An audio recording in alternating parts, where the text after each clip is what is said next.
Hello friends, welcome to my channel literary love. Video शुरू करने से पहले चैनल को सब्सक्राइब करें और बेल आइकन को प्रेस करें ताकि आप कोई भी वीडियो कभी मिस ना करें।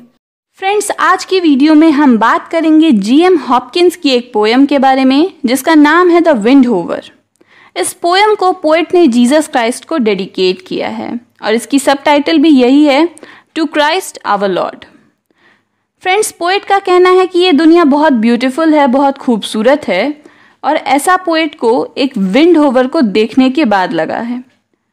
फ्रेंड्स, विंड होवर का मतलब होता है एक ऐसा पक्षी जो हवा में उड़ते हुए एक जगह पर रुक जाता है और आसमान में फ्लोट करता है। यहाँ बात हो रही है केस्ट्रल की, जो एक तरह का फैल्कन है और इसकी खूबी ये है कि ये आसमान में बहुत ऊंचा उड़ता है और उड़ते हुए ही अपने शिकार को ज़मीन पर तुरंत ढूंढ लेता है। और ये बातें पोएट का ध्यान खींचती हैं। पोएट उस बर्ड को गॉड के क्रिएशंस की खूबसूरती और ताकत की तरह देखता है और उनसे बहुत इम्प्रेस्ड है वो। साथ ही वो ये भी कहता है कि जो इंसान होते हैं वो किसी चीज़ की खूबसूरती को सही तरीके से देख नहीं पाते हैं। उसकी खूबसूरती के लिए हमें उसे खोलना होगा, उसे परखना होगा और यही बात इस विंड होवर पे भी लागू होती है।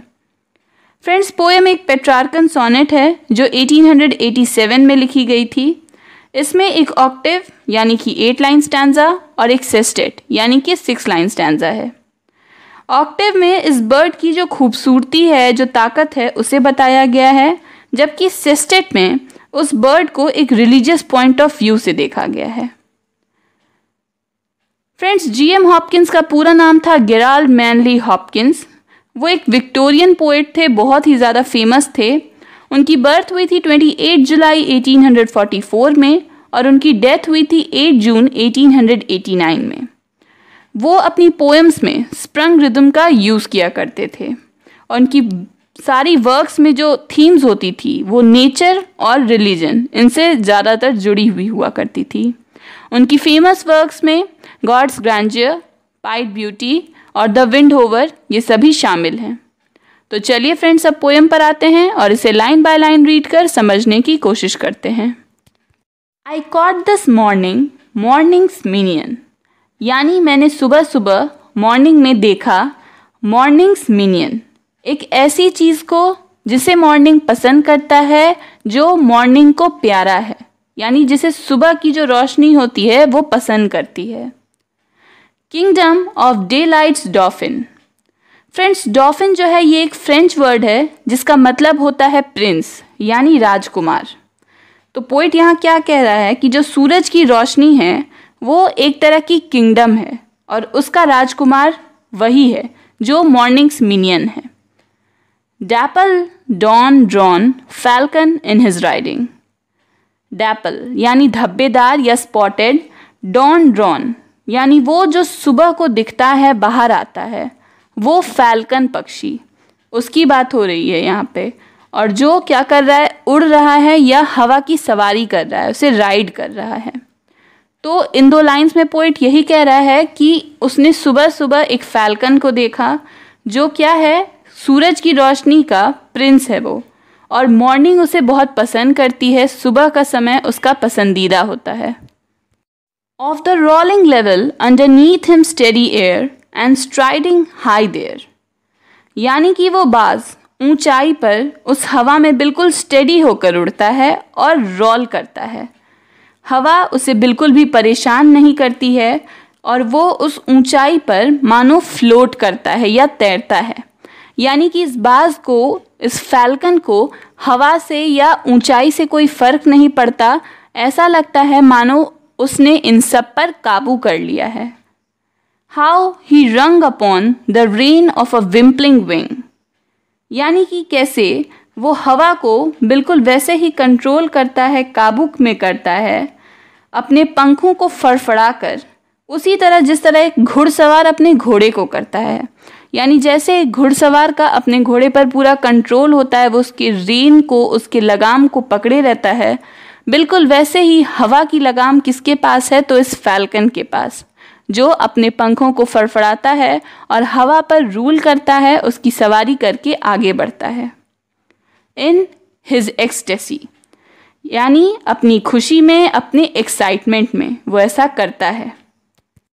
Then off forth on swing, और फिर वो आगे बढ़ता है इस तरह मानो कि वो झूला झूल रहा है, इतना आसान है उसके लिए उड़ना।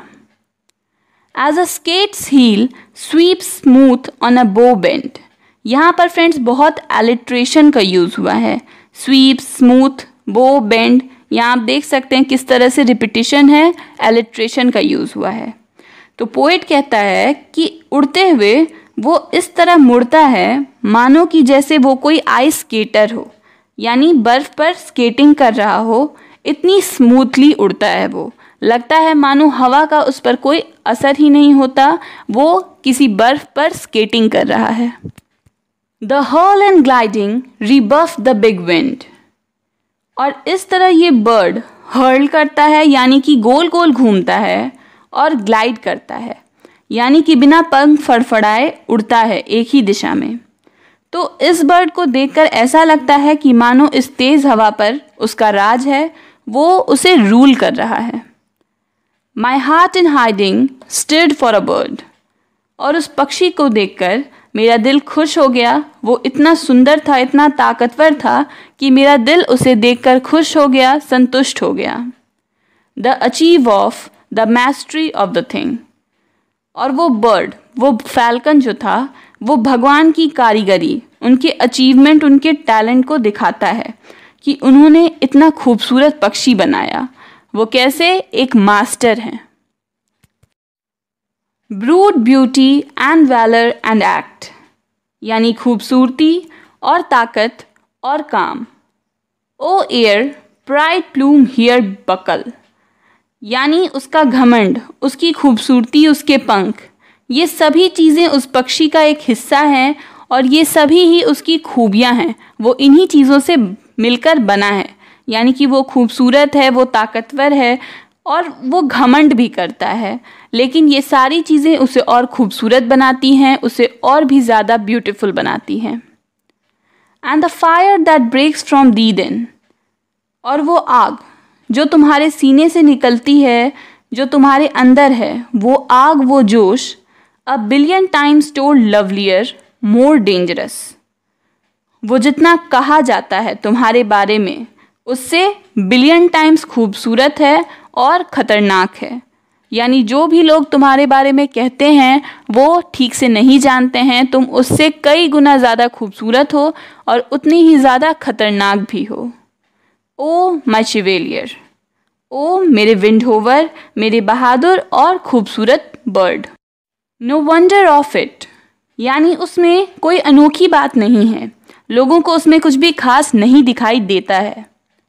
Share plod makes plough down sillion shine, sheer plod यानी कड़ी मेहनत जो भले ही बोरिंग होती है, खेतों में हल चलाने पर वो खेत भी चमक उठते हैं, यानी यूज़फुल हो जाते हैं। भले ही सब लोगों को इसमें फ़र्क नहीं पता चलता है, लेकिन कड़ी मेहनत करने पर, वहाँ अपना समय देने पर वो क्या होता है, वो खेत जो होता है वो भी चमक पड़ता है, उपजाऊ हो जाता है।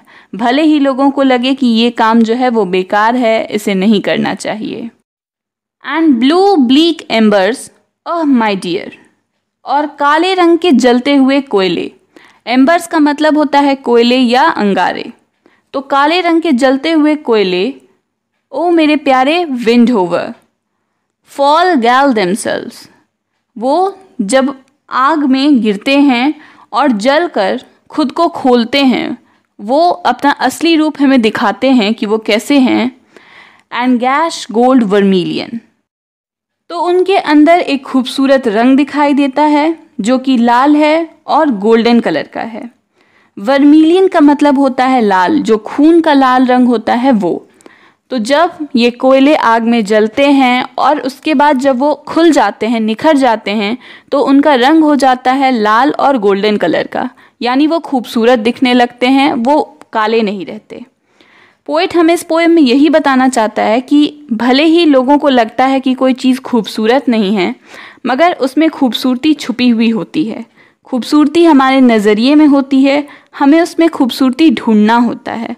जब हम किसी चीज़ को अच्छे से समझते हैं और उसे खोल कर देखते हैं, तभी हमें उसके अंदर की जो खूबसूरती है वो नज़र आती है और हम उसे सही तरीके से अप्रिशिएट कर पाते हैं। तो ये थी फ्रेंड्स गेराल्ड मैनली हॉपकिंस की पोयम द विंडोवर।